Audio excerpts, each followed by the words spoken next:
பாலைவனச்சோலையினுடைய அனுபவத்திற்குள்ளாக விருந்து வீட்டிற்கு நம்மை மறுபடியும் தேவன் அழைத்து வந்ததற்காக தேவனை ஸ்தோத்திரிக்கிறேன். உங்களோடு கூட எனக்கும் இந்த பந்தியில இந்த வாரத்தில் பங்கேற்பதற்கு தேவன் கொடுத்த சௌக்கியத்திற்காக சமாதானத்திற்காக நான் தேவனுக்கு நன்றி சொல்லுகிறேன். அடியனுடைய வாழ்க்கையில விழுந்த நாட்கள் அல்லது படுக்கையில் இருந்த நாட்களிலே சபையாருடைய அன்பும் ஐக்கியமும் ஜெபம் என்னை எழுப்பினதாக நான் முழுமனதாக நம்புகிறேன்.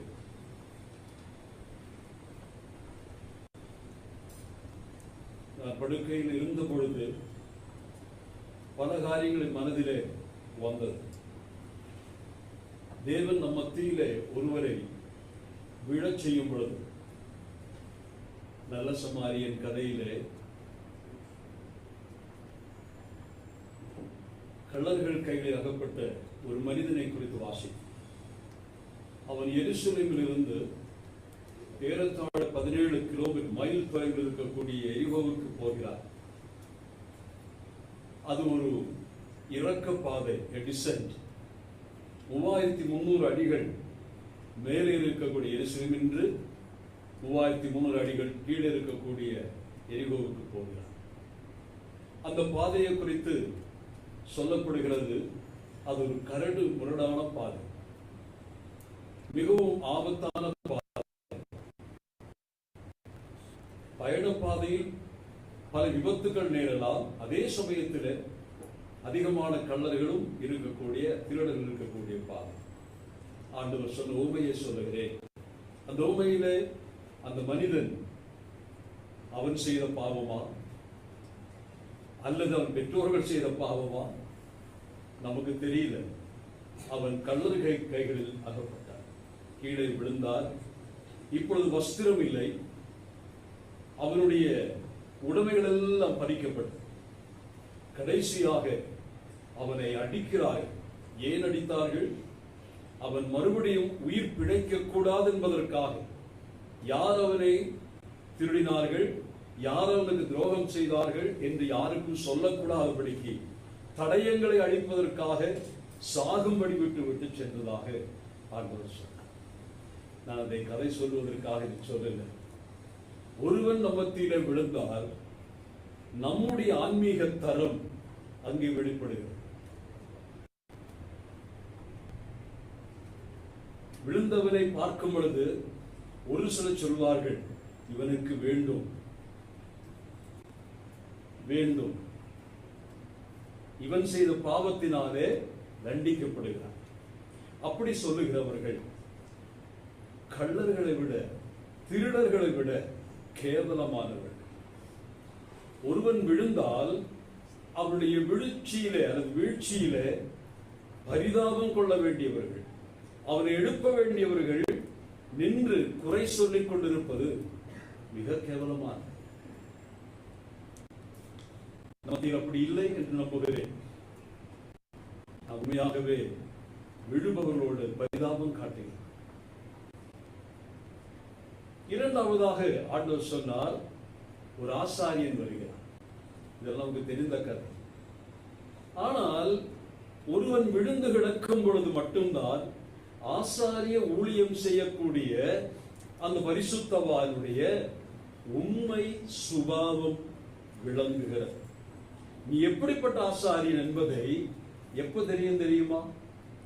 உங்க நடுவில் ஒருத்தன் தெருவில் விழுந்து கிடக்கும் பொழுது நீ நல்ல ஆசாரிய ஊழியம் செய்யலாம், நன்றாய் பிரசங்கிக்கலாம், நன்றாய் பாடலாம், எல்லாம் செய்யலாம். சடங்கு, அது கொடுக்கப்பட்ட பொறுப்பு, பிறப்பாலே அவனுக்கு கிடைத்த ஒரு அரிய வாய்ப்பு, அதை பயன்படுத்தலாம். ஆனால் அவருடைய உண்மையான சுபாவம், அவருடைய தங்கத்தின் மாற்று உரசப்படும் பொழுது அந்த உரைக்கல் என்று சொல்வதற்கு அன்பில், அப்பொழுதுதான் இவனும் எப்படிப்பட்ட ஆசாரியன் என்று தெரிய வருகிறார். லேவியன் வருகிறார். ஆசாரியன் அங்கே நின்று சரி கொஞ்சம் ஹெல்ப் பண்ணலான்னு போய் நின்றிருந்தா பின்னாடி வருகிற லேவியனும் கூட போயிருப்பான்.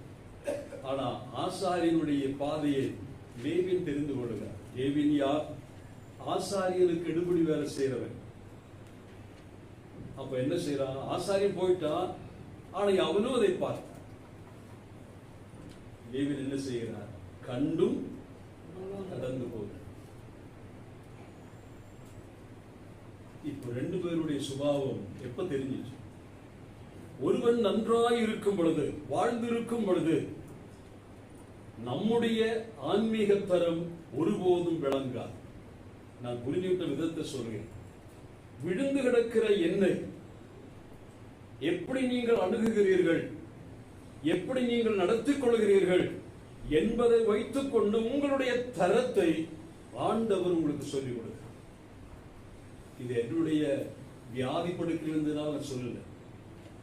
This was a message that has been conveyed to my mind when I was in the bed. நானும் அதற்கு பாத்தியஸ்தர். என் சபையிலே ஒருவேளை தெருவில் இருக்கக்கூடிய ஒரு அந்நியனாக இருக்கலாம், அல்லது என் சபையில் நடுவில் இருக்கக்கூடிய என் அருமை உடன்பிறப்புகள், சகோதர சகோதரிகளாக இருக்கலாம். அவர்கள் விழுந்தால் என்னுடைய மனோபாவம் எப்படி இருக்கிறது? தூரமாய் நின்று விழுந்தவனை குற்றம் தீர்த்து அவனை மிதிக்கிற ஒரு சுபாவம் இருந்தால் நீங்கள் திருடர்களை விட கேவலமானவர்கள். இரண்டாவது, ஆசாரியனாய் இருக்கிறீர்கள், ஊழியம் செய்கிறீர்கள், சரிதான். ஆனால் ஒரு ஆசாரியனிடத்தில் தேவன் என்ன எதிர்பார்க்கிறார்? எபிரேயரிலிருந்து படித்துக் கொண்டு வருகிறோம். இயேசு கிறிஸ்து ஆசாரியன் ஆவதற்குள்ள அந்த தகுதி எப்படி பெற்றார்? தகுதிகள் ஏராளம் இருக்கு, ஆனால் அதுல முக்கியமான தகுதி இயேசு கிறிஸ்துவினுடைய compassionate heart.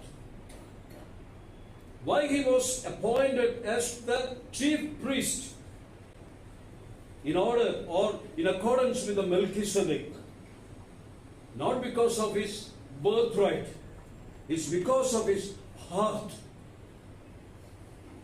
ஒரு ஆசாரியனுக்கு இருக்க வேண்டியது மனதுருக்கம். வழியில போறா, அவருடைய மனதுருக்கத்தை வெளிப்படுத்துவதற்காக ஒரு வாய்ப்பை கர்த்தர் கொடுக்கிறார். கடின இதயத்தோடு கூட கடந்து போற லேவியன். ஆனால் கடைசியாக அந்த வழியாக ஒரு சமாரியன் வருகிறார். அங்கே நான் எனக்கு தெரிகிறது, அந்த பகுதியில ரெண்டு ஆபத்து அந்நியனுக்கு இருக்கிறது. A Samaritan has to face two different kinds of problems in the en route to Jericho. என்ன தெரியுமா? ஒன்று, கள்ளர் கைகளிலே அவனும் அகப்படலாம்.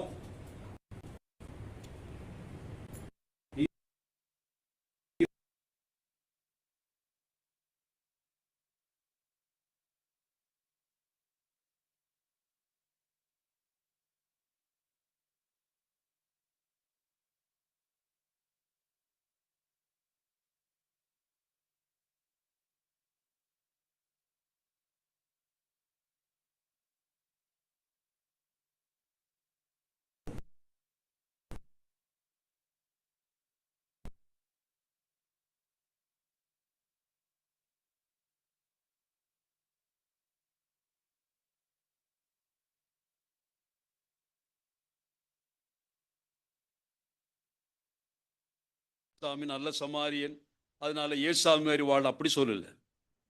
அந்த ஐஸ்வர்யவான், அந்த லாயர் வந்து கேட்கிறா, எனக்கு பிறன்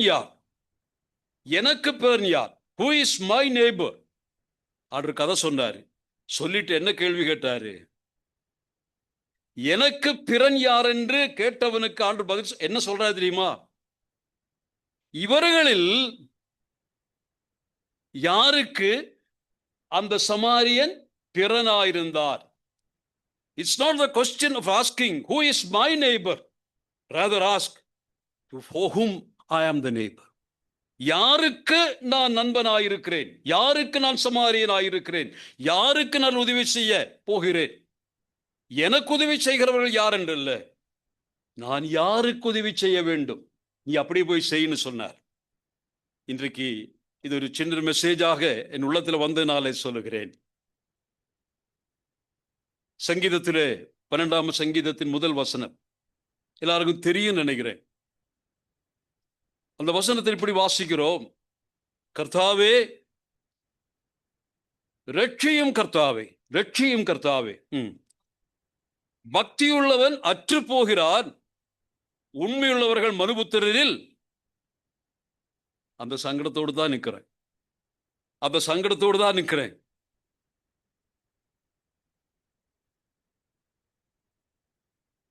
ஆசாரியர்கள் இருக்கிறீர்கள், லேவியர்கள் இருக்கிறோம், சமாரியர்கள் இல்லை. அன்பை குறித்து ஒவ்வொரு வாரமும் பிரசங்கம் பண்றோம். ஆனால் அன்பு காட்டுவதற்காக ஒரு வாசல் திறக்கப்படும் பொழுது, ஒருவனை தேவன் வழியிலே குற்றுயிராய் கொலையுயிராய் போட்டுவிட்டு உன்னுடைய அன்பை கொஞ்சம் காட்டுறான்னு சொன்னா, அந்த நேரத்தில் பிரசங்கம் தான். அந்த நேரத்தில் பிரசங்கம், அன்பை பத்தி பிரசங்கம். கர்த்தருடைய பிள்ளைகளே, நம்முடைய தராதரத்தை உண்மையாக வெளிப்படுத்துகிற நேரம் தெரியுமா? உங்கள் நடுவில் ஒருவன் விழுந்து கிடக்கிற நேரம். நீங்க யார் என்று உங்களுக்கே சொல்லித் தருகிற பாடம் அது. இந்த நேரத்தில் அந்த பாரத்தை நான் சொன்னதினாலே உங்களை குற்றப்படுத்த சொல்லல, என்னை குற்றப்படுத்துகிறேன், என்னை குற்றப்படுத்துகிறேன். நானும் இது போல இருந்தேன், நான் இப்படிதான் இருந்தேன்.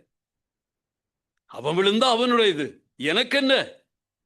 அக்கறையற்றவனாய் கடந்து போன நாட்கள் உண்டு. ஆனா இப்போ ஒண்ணு புரிஞ்சுக்கிட்டேன், நான் யாரை வெறுத்தேனோ, யாரை குற்றம் சாட்டினேனோ, அப்படிப்பட்ட பரிசுத்தவான்கள் தான் என்னுடைய பயண பாதையில் விழுந்த பொழுது ஓடோடி வந்து அணைத்தீர்கள், ஜெபித்தீர்கள், சொந்த வாகனத்தில் என்னை ஏற்றிச் சென்றீர்கள், எனக்காக அந்த சத்திரத்த நாடத்திலே பணத்தை கொடுத்தீர்கள். இந்த அன்பு நான் மறக்க முடியாது. திருச்சபையாருடைய அன்பை நான் மறக்க முடியாது. கடந்த வாரத்தில் வந்த பொழுது ஒரு சகோதரியிடத்தில் நான் பேசிக் கொண்டிருந்தேன். I am so happy and I am so healthy when I am embraced by the love of the saints.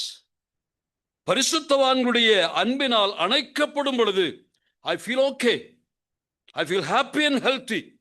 கர்த்தருடைய பிள்ளைகளே, உங்களுக்கும் இந்த அனுபவம் கிடைக்கும் என்று நம்புகிறேன். தேவர்களை ஆசீர்வதிக்கட்டும். ஒரு வார்த்தை நன்றி சொல்வதற்காக இந்த முன்னுரையாக சில வார்த்தைகளை சொன்னேன். நம்முடைய அருமையான மூத்த சகோதரர் ராஜமாணிக்கம், அவருடைய பெயர் மிக பிரசித்தமான பெயர், மாணிக்கத்திலே ராஜமாணிக்கம். ஆனால் நான் சொல்லுகிறேன், அவர் மணி என்று சுருக்கப்பட்டார். ராஜமாணிக்கம் மணி என்று சுருக்கப்பட்டார். சொல்ல வந்தது, மனிதர்களுடைய தோற்றத்தை வைத்துக் கொண்டுதான் இன்றைக்கு நாம் வளர்க்கிறோம். ஆனால் அந்த ராஜமாணிக்கம் ஒரு முழுமையான மனிதனாய் தன் வாழ்க்கையை நிறைவு செய்தார். நான் அதிகமாய் அந்த வாழ்வுக்காக நன்றி செலுத்துகிறேன். அட்டப்பாடியிலே சிறுவாணி எஸ்டேட்டில், எல்ஜிபி எஸ்டேட்டில் ஒரு சாதாரண குவார்டர்ல, ஓலை வீட்டு, மன்னிக்கவும், ஓட்டு வீட்டுல, இந்த குழந்தைகள் எல்லாம் அப்ப பிறக்கல. அந்த நாள் முதற்கொண்டு அந்த சகோதரனை சந்திக்கிறேன், பார்க்கிறேன். அதற்கப்புறமாக கோவை வந்தார், நம்முடைய சபையோடு இணைந்தார், சரிதான். ஆனால் அவரை சந்திப்பதற்காக வாரத்திற்கு ஒரு முறை நான் போகும் பொழுது உள்ளம் அவ்வளவாய் சந்தோஷிக்கும். வருமானம் ஒன்றும் பெருசா இல்லை. ஆனால் கர்த்தருக்கு கொடுப்பதற்காக, கர்த்தருடைய ஊழியத்தை தாங்குவதற்காக, கர்த்தர் தாசர்களை ஆதரிப்பதற்காக சில்லறையை சேர்த்து வைத்திருப்பார். சில்லறை ஒரு பொட்டிக்கடை வச்சிருந்தாங்க. யோசித்து பாருங்கள். ஐஸ்வர்யவானாய் வாழ்ந்தவர். சொந்த விஷயத்திலே அவர் தரித்திரராய் இருந்திருக்கலாம். கர்த்தருடைய விஷயத்திலே இந்த மணி என்பவர் தரித்திரரானதில்லை, ஐஸ்வர்ய சம்பனராய் வாழ்ந்தவர். இதை என் உள்ளத்தை தொட்டதினாலே சொல்லுகிறேன். கர்த்தருடைய பிள்ளைகளே, பக்தியுள்ளவர்கள் அற்று போகிறார்கள். தாவீதுதான் அழுதான், ஆண்டவரே ரட்சியும், எங்க வாழ்க்கையை பாரு. பக்தி இல்லை. அந்த நிலைமைக்கு துக்கத்தோடு கூட இன்றைக்கு நான் சொல்ல வந்தது. இன்றைக்கு நான் பார்க்கிறேன், 60 வயதானால் பக்தி வந்து விடுகிறது.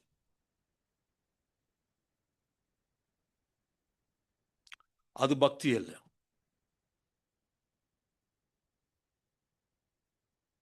ஆகாபுடைய காலத்தில் அரண்மனை விசாரிப்புக்காரனாகிய ஒரு மனுஷனை குறித்து வாசிக்கிறோம். அவர் பேர் என்ன தெரியுமா? ஒபத்யா. அவர் சொல்லுகிறார், நான் சிறு வயது முதற்கொண்டு தெய்வ பக்தி உள்ளவராயிருந்தேன். ஏனென்றால் அவருடைய பெற்றோர்கள் அவனை வளர்த்தி ஆளாக்கினார்கள். பிள்ளைகளை பக்தியுள்ளவர்களாக வளர்ப்பதற்கு இன்றைக்கு வக்கில்ல. பிள்ளைகளை டாக்டர் ஆக்கணும், கலெக்டர் ஆக்கணும், பண்டிதர்களாக்கணும். தாவீது கதறுகிறார். கடைசியாக 34ஆம் சங்கீதம் 11 சொல்லுகிறார், ஆண்டவரே, சமுதாயத்தை பார்க்கிறேன், சபையை பார்க்கிறேன், நாளொரு வண்ணம் பொழுதுமையுமாக இருக்கிற பக்தர்கள் எல்லாம் உணர்ந்து கொண்டிருக்கிறார்கள். எங்கள் சபை பக்தியற்ற சபையாய் மாறுகிறது. இறங்கும் தெய்வமே. அதற்கப்புறமாக தாவீது 34:10 ஜெபிக்கிறார். வேறு யாருக்கும் சொல்லல, ஊருக்கெல்லாம் உபதேசம் பண்ணல. அவர் சொல்லுகிறார், என் பிள்ளைகளை வந்து எனக்கு செவி கொடுங்கள். கர்த்தருக்கு பயப்படுகிறதை நான் உங்களுக்கு போதிப்பேன். கர்த்தருக்கு பயப்படுகிற பயம் இல்லை என்று அலறினால் போதாது. நம்முடைய சொந்த பிள்ளைகளை கர்த்தருக்கு பயப்படுகிற பயத்திலே வளர்ப்பதற்காக ஒரு வைராக்கியத்தை காட்டணும். கலாத்தியர் 4ஆம் அதிகாரம் நினைக்கிறேன், 5ஆம் அதிகாரம் நினைக்கிறேன், பவுல் சொல்லுகிறார், நல் விஷயங்களில் வைராக்கியம் பாராட்டுவது நல்லது. அருமையான கர்த்தருடைய பிள்ளைகளே, தேவையற்ற வைராக்கியம் வேண்டாம், தேவையற்ற வைராக்கியங்கள் வேண்டாம். ஆனா நல்ல விஷயம் எது தெரிஞ்சிச்சோ அதுல show your seal. Don't take spiritual things casual. ஞாயிற்றுக்கிழமை ஆனா சபைக்கு வரணும், ஏன்னா வரலன்னா அதை யாராவது தப்பா நினைச்சுக்குவாங்க.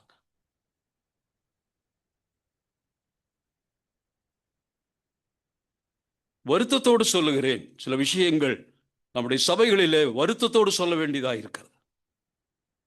என்ன டிசிப்ளின் நாம் பிள்ளைகளுக்கு கற்றுக் கொடுக்கிறோம்? நல் விஷயங்கள் வைராக்கிய பாராட்டுங்க. Before 9 o'clock, the worship starts by 9 sharp. Where are you and your children? ஏன் இதில் வைராக்கியத்தை பாராட்டக்கூடாதா? ஞாயிற்றுக்கிழமை காலையில் அதிகாலையில் எழுந்து தேவசமூகத்தில் குடும்பமாய் காத்திருந்து ஜெபித்து ஆராதனைக்கு என் பிள்ளைகளை ஆயத்தப்படுத்தி அவர்களை அழைத்து ஆரோக்கியமான நிலைமையில் காலையில் 8:45 மணிக்காக இந்த சபைக்கு வந்தால் அதல்லவா வைராக்கியம்? அதல்லவா வைராக்கியம்? வந்தவன் பக்தியை காட்டுவதல்ல. இது நாம் சிந்திப்பதற்காக, உங்களை ஏதோ கட்டாயப்படுத்தி சொல்வதற்காக இல்லை. I've been given this word today. ரொம்ப பாரத்தோடு இதை சொல்லுகிறேன். நம்முடைய பிள்ளைகளை வருங்காலத்தை நினைத்துக் கொள்ளுங்கள். பக்தியற்றவர்கள், பக்தி உள்ளவர்கள் அற்று போகிறார்கள். தயவு செய்து take care of these things. Make a note in your heart. உங்களுடைய ரெஸ்பான்சிபிலிட்டி. இன்றைக்கு நான் சொல்ல வந்த விஷயம், அதை சொல்வதற்கு முன்னுரையாக சொல்லி இன்றைக்கு முடிச்சிருவேன். பக்தியுள்ளவர்கள் அற்று போகிறார்கள். ஆனால் பக்தியாய் வாழ்ந்தவர்களை கொஞ்சம் பின்பற்றுங்க. அவங்க வாழ்க்கையை கண்ணோக்கி பாருங்க. நமக்கு முன் எத்தனையோ பக்தியோடு வாழ்ந்து மறைந்திருக்கிறார்கள். அவர்களுடைய விசுவாசத்தின் முடிவை பார்த்து அவருடைய வாழ்க்கையை பின்பற்றுவோம். ஒரு மனிதனுடைய வாழ்க்கை தான் கடந்த வாரத்திலிருந்தே மனசில் வந்தது. செய்தி கொடுக்க வேண்டும் என்று சொல்ல பொழுது என்னால் முடியாது என்று பல வாரங்களாக சொல்லிக் கொண்டு வந்தேன். ஏனால் செய்தி கொடுப்பது அது ஒரு பிரசங்கமாக போயிடக்கூடாது. நோட்ஸ் எடுத்துட்டு வந்து ஏதோ ஒப்பிக்க வேண்டிய ஒரு நிலைமைக்கு நான் இல்லை. ஆண்டவரிடத்தில் நேற்றையும் கூட ஜெபித்தேன், ஆண்டவரே இந்த சபைக்கு என்ன சொல்லணும் நீங்க சொல்லுங்க. I don't want to preach.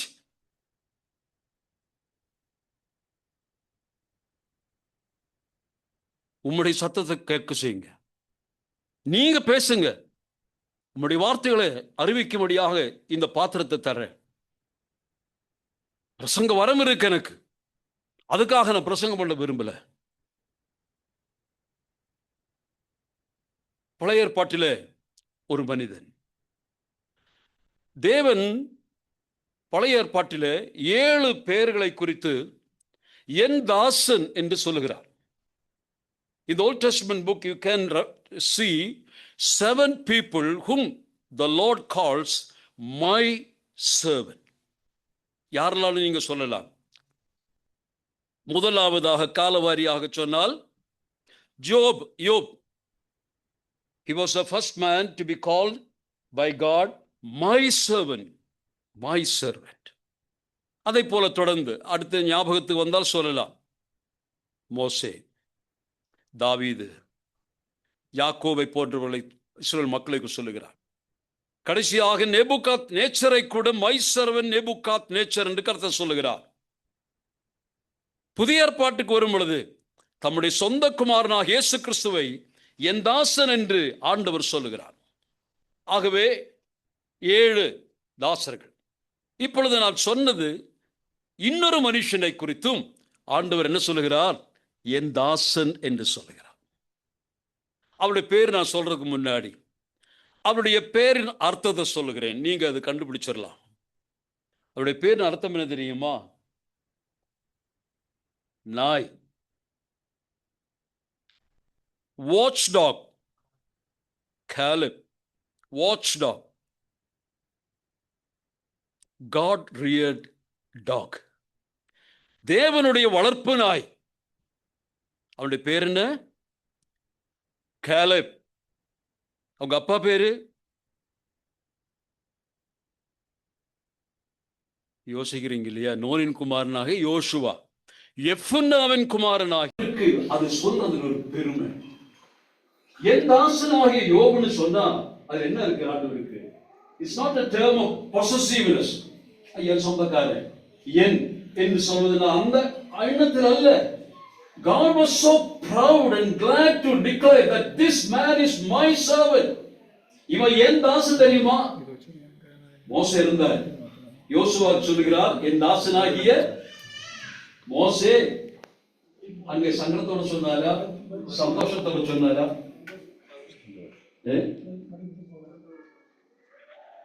பரவாயில்ல, எடுக்க முடியுமா?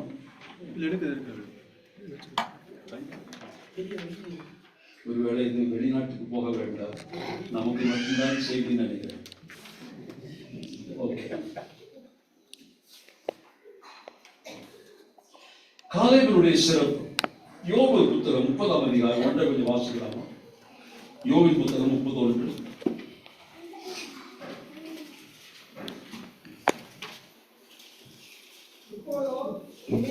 வாசிக்கிறவங்க கொஞ்சம் சத்தமா வாசிங்க.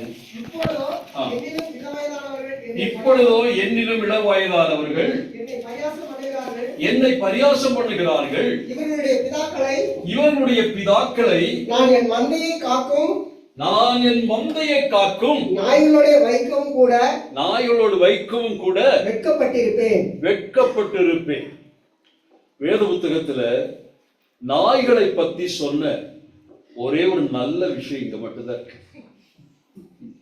ஆதியோட இந்த வேத புத்தகத்தை படிச்சா இந்த நாய்கள்னா அருவருக்கத்தக்க ஜந்துக்கள்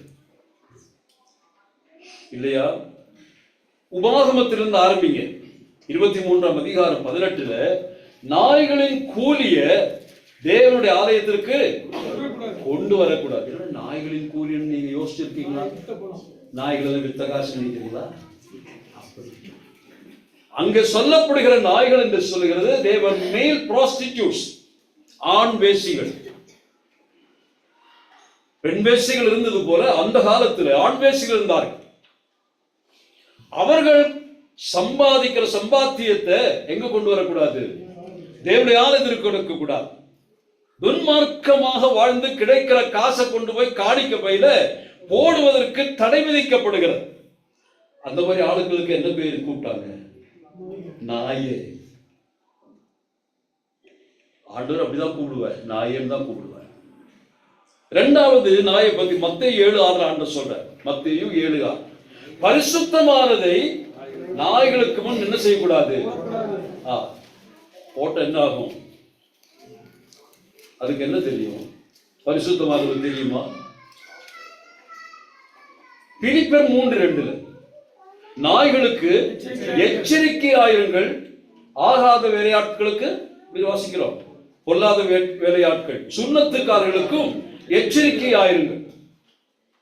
கர்த்தருடைய வசனத்தை விபரீதமாய் போதிக்கிறவர்கள், தேவ வசனத்தை விரோதமாய் போதிக்கிறவர்களுக்கு என்ன பேரு?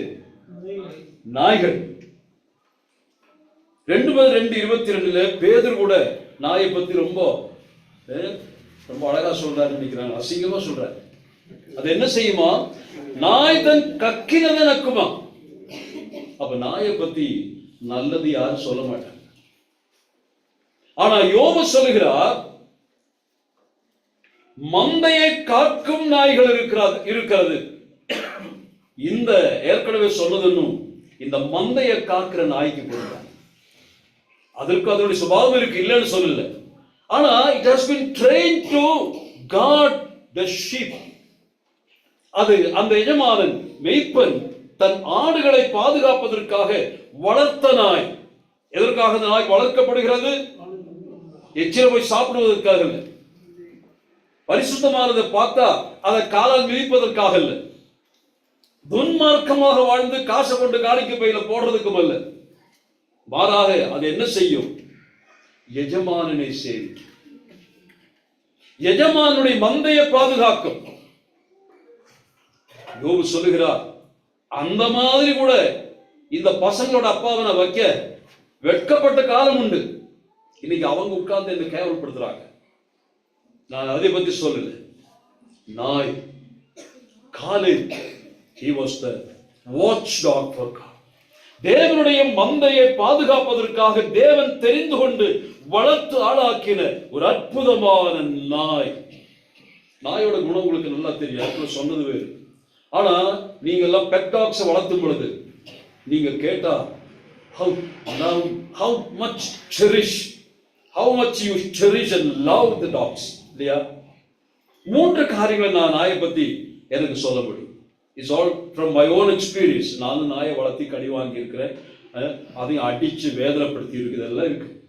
ஆனால் Caleb's, first of all, as a dog we can see the significant loyalty. ஒரு நாயை பாருங்க, நாய்க்கு என்ன புத்தி இருக்கு? எஜமான் பக்தி. Is always loyal to the master. யோசுவா 14:14 பின்னால் வாசிக்கலாம். காலேபினுடைய லாயல்டி. இந்த லாயல்டி பத்தி சொல்லும் பொழுது எனக்கு ஒரு கதை, ஒரு சம்பவம் ஞாபகத்துக்கு வருது. வெளிநாட்டில் நினைக்கிறேன், அப்பெல்லாம் நாய் இங்க வளர்த்தாது, இப்ப நம்ம தெருவில் வளர்த்த ஆரம்பிச்சிட்டோம். அந்த நாட்டில ஒரு மனுஷன் ஒரு நாயை வளர்த்தார். ஆனா அது ரொம்ப வளர்ந்து முத்தி போச்சு. அவர் என்ன செஞ்சார் தெரியுமா? தன்னுடைய படகை எடுத்து அவர் அந்த நாயோடு கூட கடலுக்கு போறார். எதுக்கு தெரியுமா? கொண்டு போய் நடுக்கடலை தள்ளி விட்டுட்டு வந்துடலாம், let that dog drown and die. அதை விட்டு போறார். ஏன்னா முடிஞ்சிச்சு, அடிச்சு கொள்றதுக்கு அவருக்கு சங்கடம், அதனால தட்டி விட்டு இந்த நாய் அந்த படகுல போகுது. போய் பாதி தூரத்தில் எத்தனை என்ன செஞ்சாரு? அந்த நாயை கீழே தள்ளுவதற்காக தன்னுடைய சுக்கா என்ன சொல்றதுக்கு துடுப்பை வச்சு அந்த நாயை தட்டி அப்படி விடுறார். தட்டி விடும் பொழுது நாய் தண்ணியில் விழுந்துருச்சு. இவருடைய படகும் கவிழ்ந்துச்சு.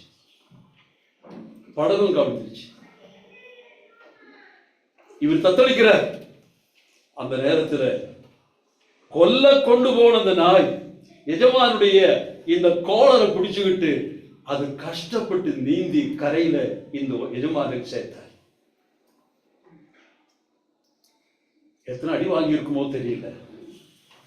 ஆனா இந்த நாயை நீங்க பட்டினி போட்டு பாருங்க, அதை அடிச்சு கொல்ல முயற்சித்து பாருங்க, கொஞ்ச நேரம் கழிச்சு வாலாட்டு வாடான்னு சொன்ன வரும்.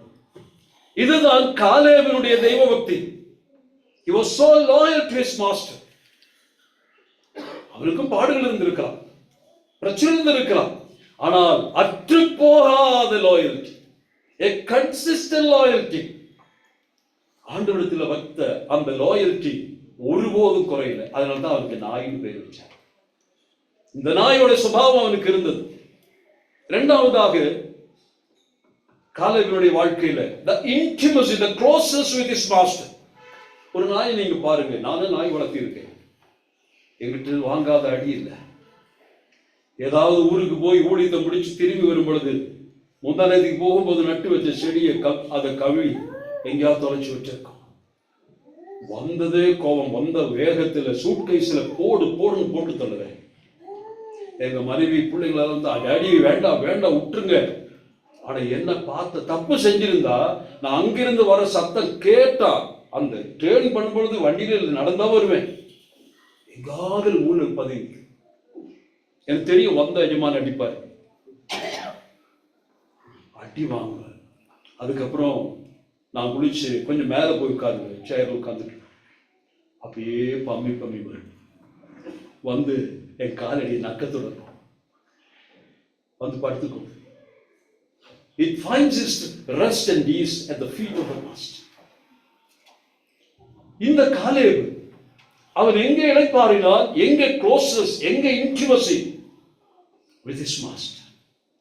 எஜமானை விட்டு போ, நீ என்ன பட்டினிக்கு போட்டாலும் சரி, என்ன அடிச்சாலும் சரி, என்ன துன்புறுத்தினாலும் சரி, எஜமானனே நான் உம்மை விட்டு பிரிய மாட்டேன்.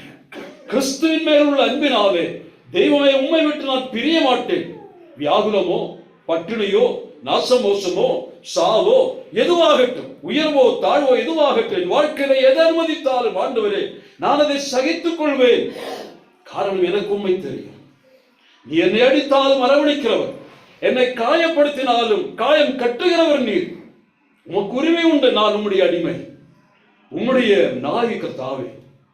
ஆனால் நான் உம்மை விட்டு போக மாட்டேன். இதுதான் காலேபை போன்றவருடைய அந்த தெய்வ பக்தி. மூன்றாவதாக காலேபினுடைய டிலிஜென்ஸ். ஒரு நாய் என்ற முறையில உங்களுக்கு நன்றாக தெரியும், நாய் எத்தனை தான் தூங்கினாலும் ஒரு சத்தம் இப்படி போட்ட என்ன ஆகும் இல்லையா, கண்விழி. எத்தனை அயர்ந்த நித்தனை நாய் பண்ணினாலும் என்ன செய்யும், it's always alert, always alert. அந்த நாய் மந்தைய காக்கிற ஒரு நாயினுடைய தன்மை அது. தன்னுடைய எஜமானுடைய ஆடுகளை ஏதாகிலும் ஒரு விலங்கு வந்து அதை காயப்படுத்த முயற்சிக்கிற அந்த நேரத்தில், அந்த வினாடியில கண் விழிக்கிறது, ஆபத்து என்று சொல்லி உடனே புறப்படுகிறது. குறைந்தபட்சம் குறைக்க ஆவாது இல்லையா, குறைக்குமா? இது ஆபத்தான நாய். குறைக்கிற நாயா குறைக்காத நாயா? ரெண்டு நாயா ஆபத்து தான். ஏன்னா எது கடிச்சாலும் ராபிஸ் வந்து சில சமயம். அப்போ இந்த மனிதன் குறைக்கிற நாய். அல்சேஷனுடைய குறையை நீங்க கேட்டிருக்கீங்க, பப்பி டாகுடைய குறையும் கேட்டிருக்கீங்க. எது உங்களை அலர்ட் ஆகும், எது உங்களுடைய சத்துருக்களை பயமுறுத்தும்? பப்பி குலைச்சா போதுமா? அல்சேஷன், டாபர்மேன் குலைக்கும். இந்த மனுஷன் இருக்கானே, இந்த காலே, he was a spokesperson of God. எதையும் துணிந்து பேசுவான், எதையும் துணிந்து பேசுவான். என் அவனுக்கு தெரியும், என் வாய் கர்த்தருடைய ஸ்போக் டூல். கர்த்தர் என்ன சொன்னாரோ அதை சொல்லுகிறார். டிலிஜென்ஸ். ஒரு வசனத்தை ஏசாயாவில் வாசிக்கலாம். சில நாய்களை பத்தி அங்க சொல்லப்பட்டு பாருங்க. Isaiah chapter 56 verse 10.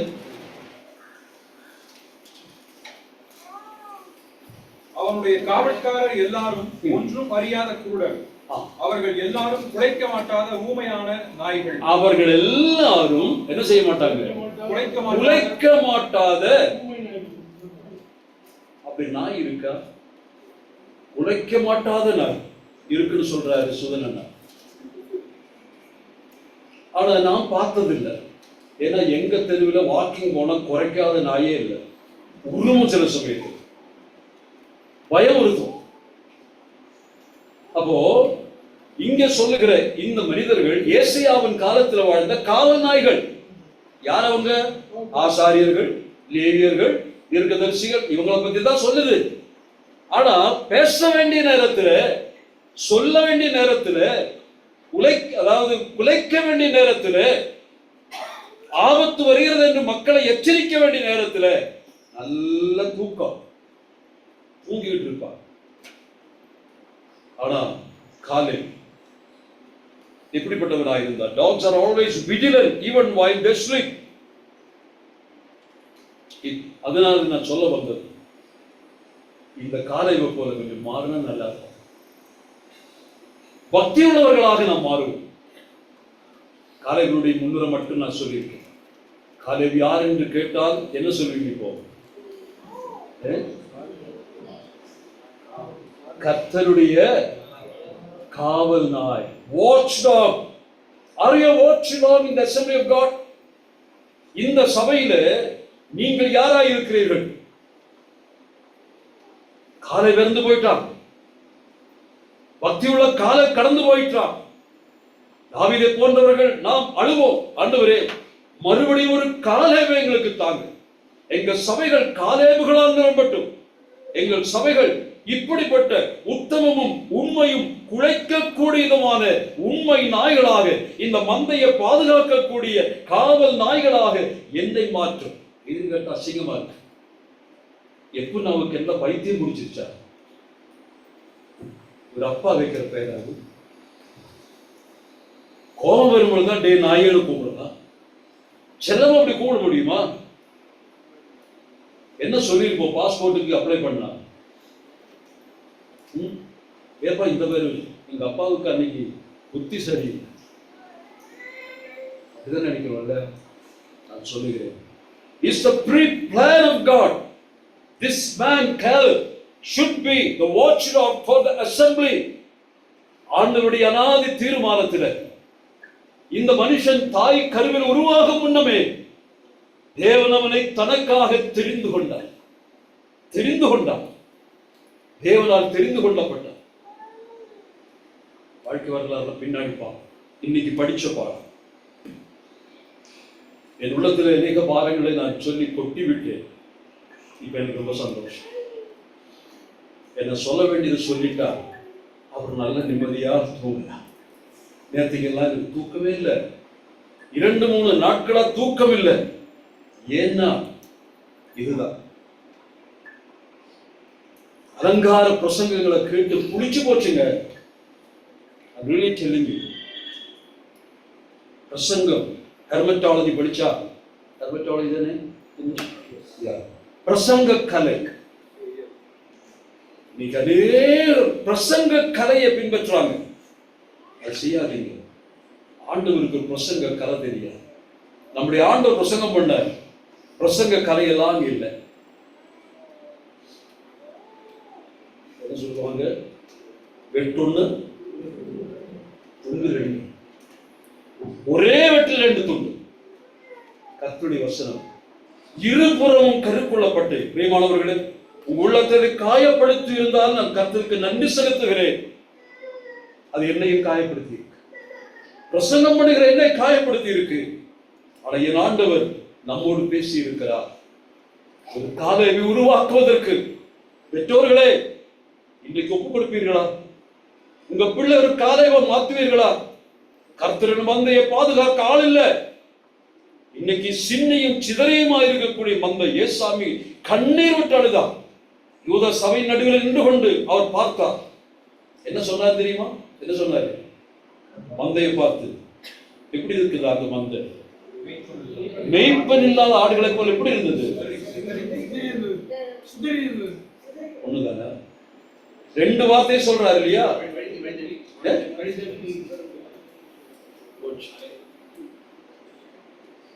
நொய்ந்து போனது ஒன்று, பலவீனம், நோஞ்சா என்று சொல்லுவாங்க இல்லையா? அன்னைக்கு இருக்கிறார் மந்தைய பார்த்தா நோஞ்சான ஆடுகள்.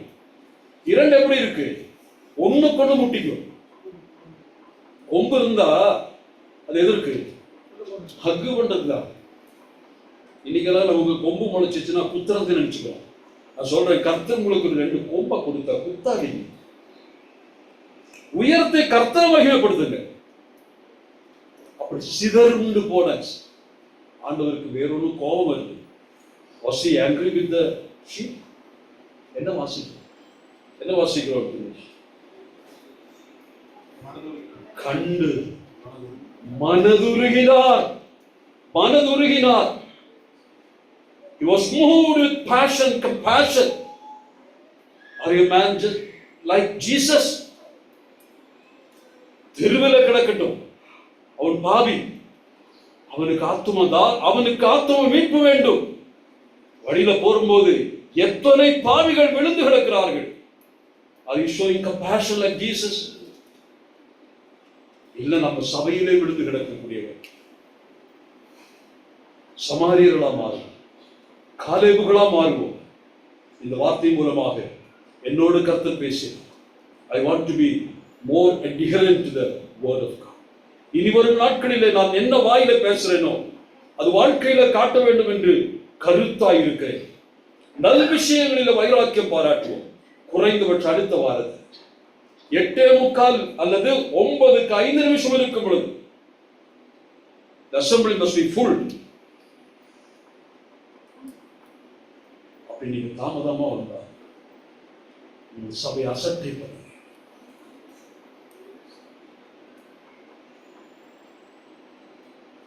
கர்த்தரோடு பேசு. அன்புள்ளதா, உங்களுடைய வார்த்தைகள் இருந்ததாக மிகுந்த பயத்தோடும் பக்தியோடும் நாங்களும் உங்களுடைய உள்ளத்தின் வேதனைகளை, உங்களுடைய பாரங்களை நீர் எங்களுக்கு வெளிப்படுத்தினீர் கர்த்தாவே.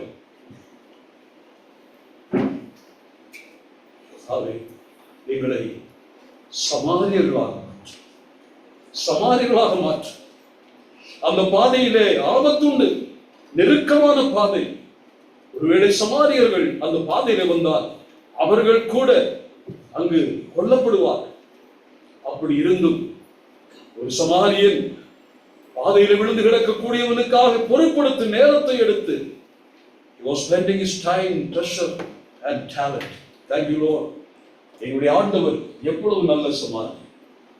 உம்மை போலாக எங்களை மாற்றி எங்களுடைய அலுவல்கள், எங்களுடைய பிசினஸ், எங்களுடைய காரியங்கள் அதுவே எங்கள் வாழ்க்கையினுடைய நோக்கமாயிராதபடிக்கு மந்தைக்காக எங்களை விட்டுக் கொடுக்க, இந்த மந்தையை பாதுகாப்பதற்காக எங்களுக்கு உதவி செய்வார்கள்.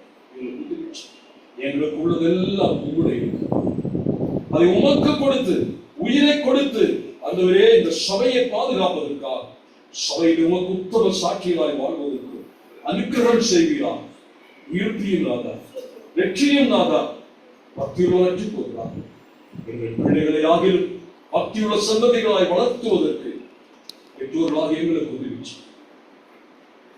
எங்கள் சுமத்தை கற்றுக் கேட்டதற்காக அதை வெற்றி மீட்புமாய் இயேசு கிறிஸ்து மூலமாய் இருக்கிறோம்.